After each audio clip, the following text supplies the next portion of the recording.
कुछ कहने के पहले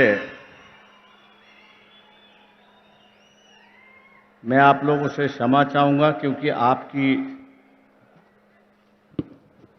तेलुगु जो बोली भाषा है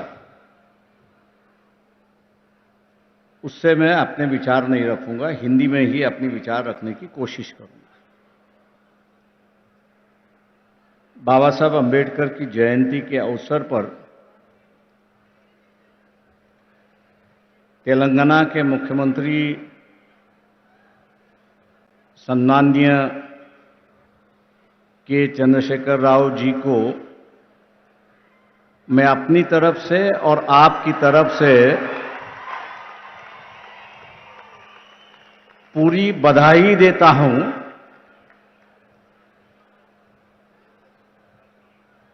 कि उन्होंने आज 14 अप्रैल है, बाबा साहब का जन्मदिन है। 125 फीट की मूर्ति का अनावरण भी आज हो गया है। लेकिन साथ साथ इस देश के अंदर जो दबा हुआ, कुचला हुआ समाज जो है, उसमें एक नई चेतना, एक नई जान दोबारा उन्होंने शुरुआत की। एक चिंगारी जो है, एक नई चिंगारी उन्होंने शुरुआत की। मैं मानता हूं कि हम लोग जो है बाबा साहब की जयंती मनाते हैं,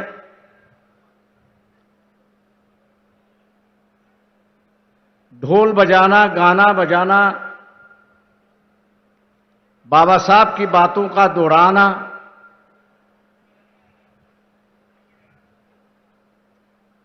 लेकिन यहां आने के बाद मुझे दिखाई देता है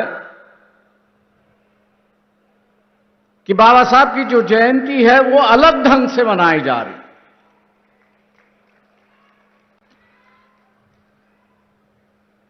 ना सिर्फ उनके गुणगान जा रहे हैं, गुण है, गान है, उस पर लोग गा रहे हैं, लेकिन हकीकत में जो बाबा साहब यहां पर चाहते थे, इस देश में जो हमेशा बाबा साहब चाहते थे, उस पर शुरुआत हुई। बाबा साहब ने जरूर हमसे कहा कि शिक्षित बनो,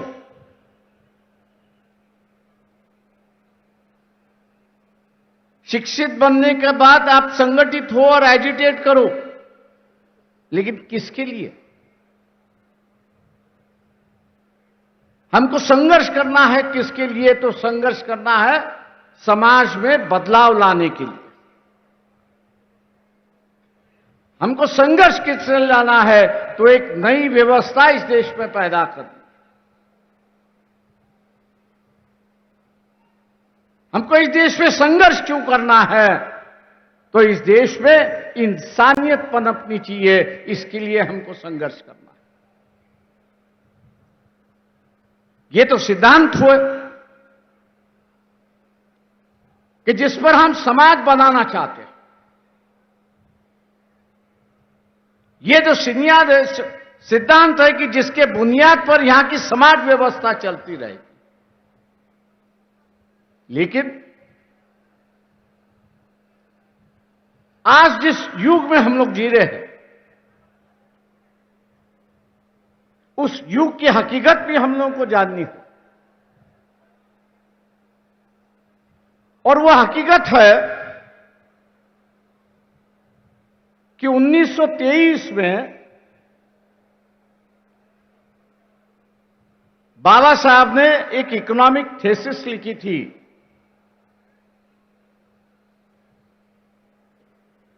बाबा साहब ने एक इकोनॉमिक थीसिस लिखी थी कि जिसका नाम था प्रॉब्लम ऑफ रुपी,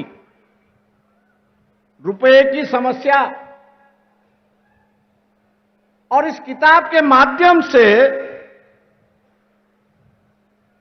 बाबा साहब ने यह बताने की कोशिश की कि उस वक्त का जो राज था, अंग्रेजों का जो राज था, इंग्लैंड का जो राज था, वो रुपए के साथ में कैसे खेलते थे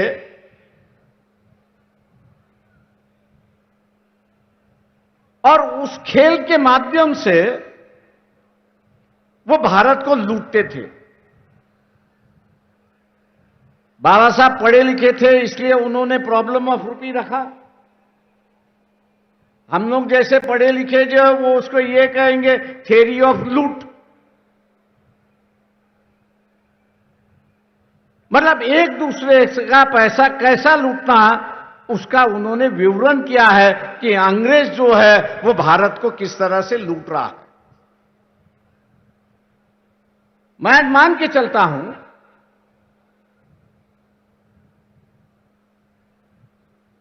जिसका अब उद्घाटन हुआ, दलित बंधु का जो उद्घाटन हुआ, ये थोड़े बहुत पैमाने पे इस थ्योरी ऑफ लूट को रोकने की कोशिश की जा रही है।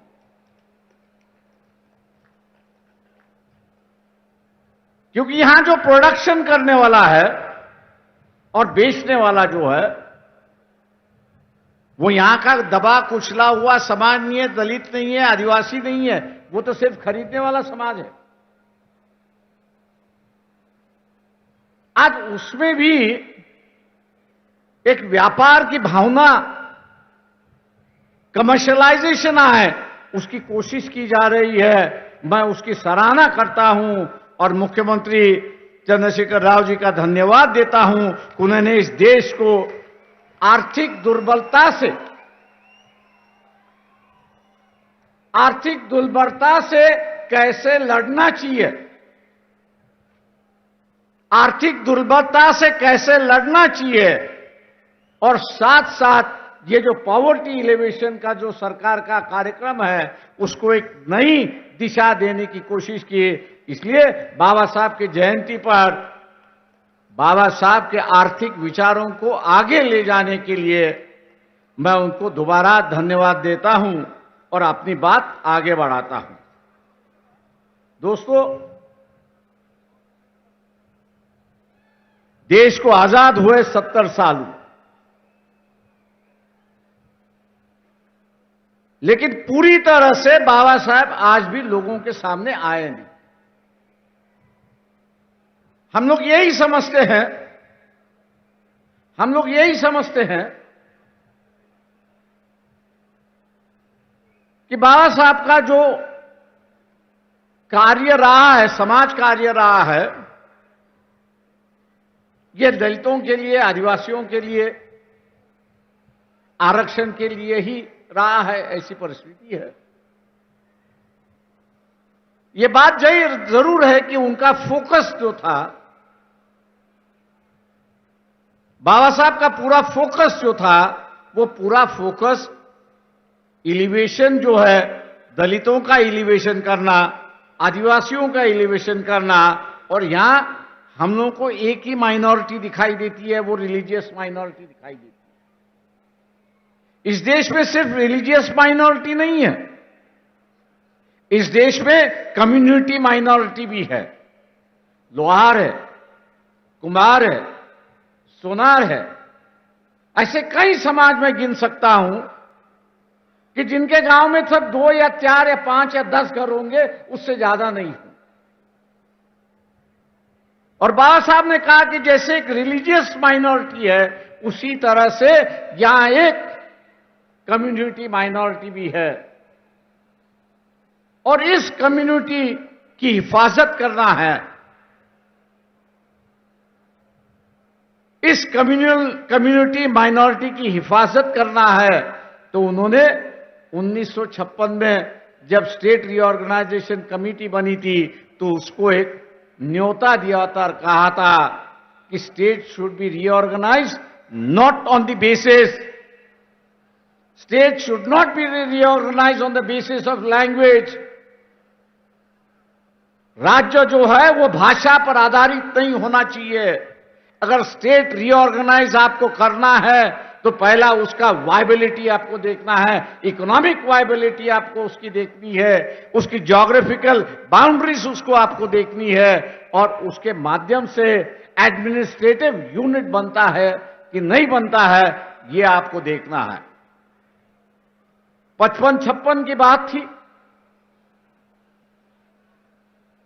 मैं यहां एक व्यक्ति का नाम लूंगा, पुट्टी श्रीरामुलु जी का,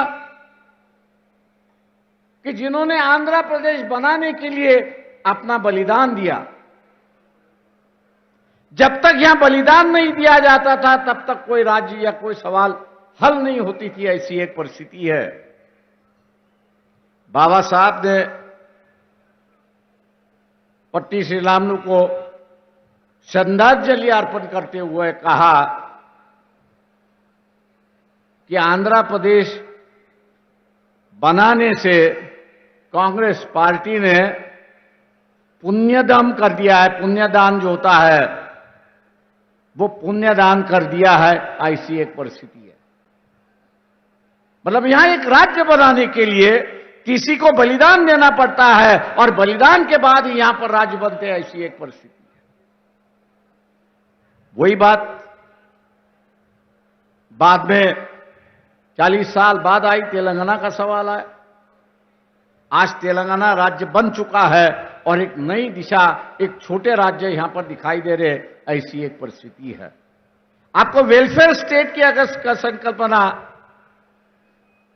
वेलफेयर स्टेट की अगर संकल्पना आपको मंजूर करनी है तो राज्य छोटे होने, ये जो बाबा साहब की डिमांड थी वो आज मेरे ख्याल से कई राज्यों में मांगी जा रही है। और इस अवसर पर मैं ये कहूंगा कि व्यवस्था ही बाबा साहब को यहां पर जिंदा रखती है, ऐसी एक परिस्थिति है।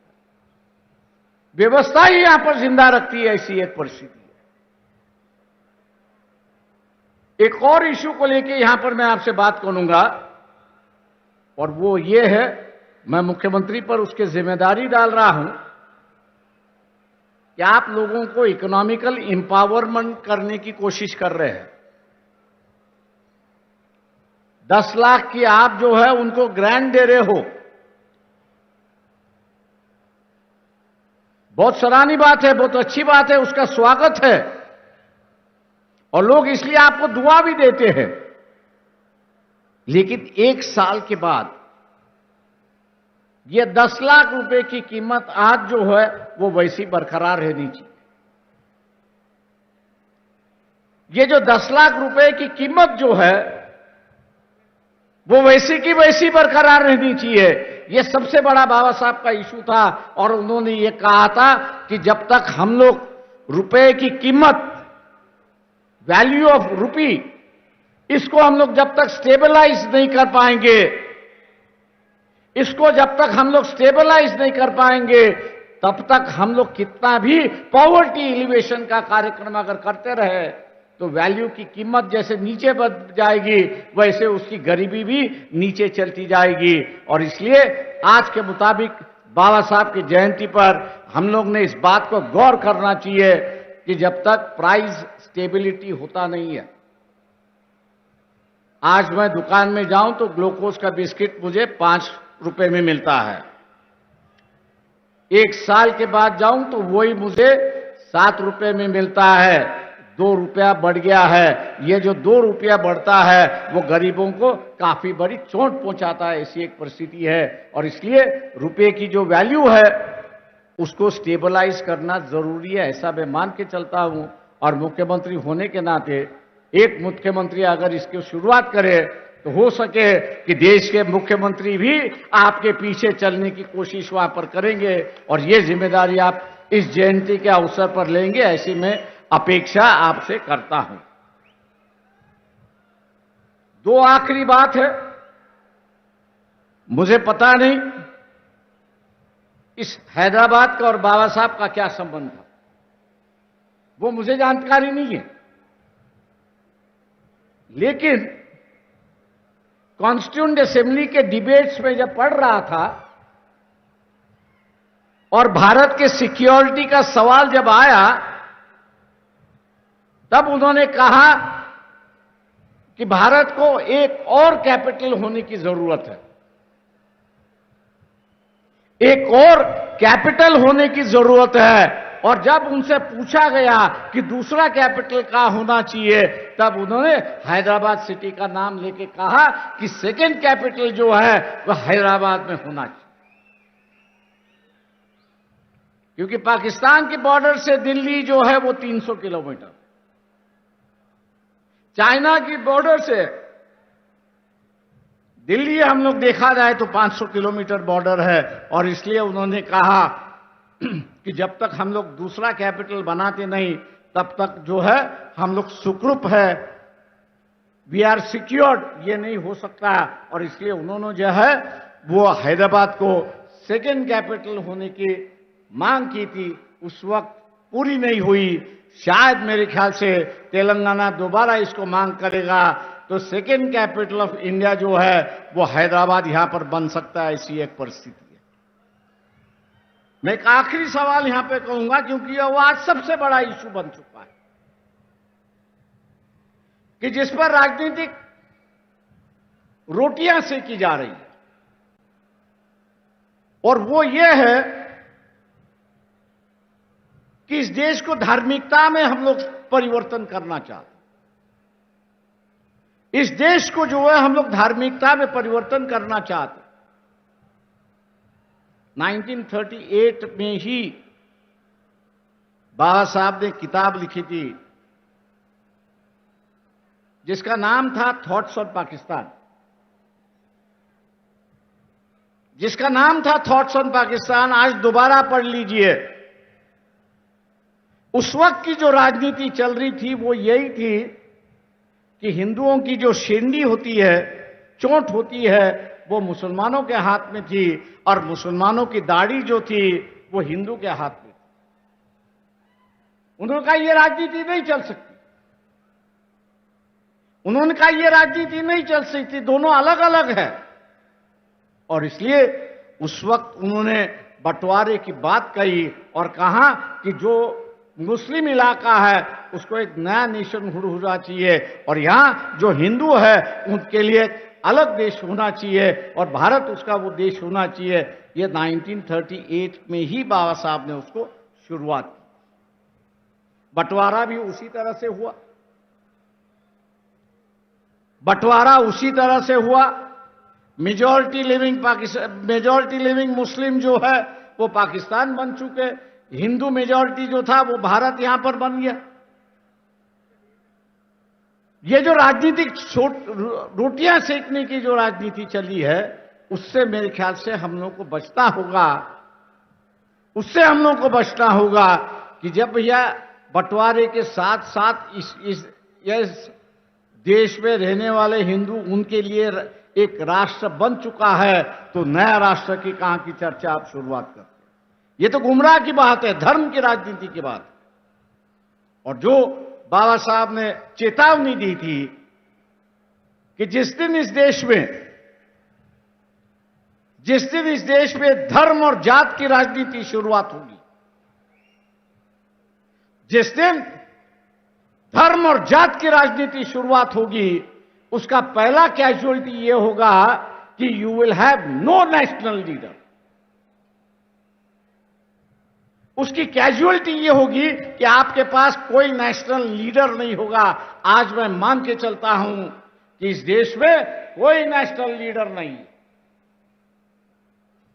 मुझे लोग पूछते हैं कि यहां आखिरी नेशनल लीडर कौन है। मैं एक ही कहता हूं कि जो अपने पार्टी के खिलाफ जाने की हिम्मत रखता था, अटल बिहारी वाजपेयी अपने पार्टी को भी सुनाता था, इसलिए मैं इनका वो आखिरी करता हूं, उसके बाद भी कोई नहीं किया। आज जो स्टेट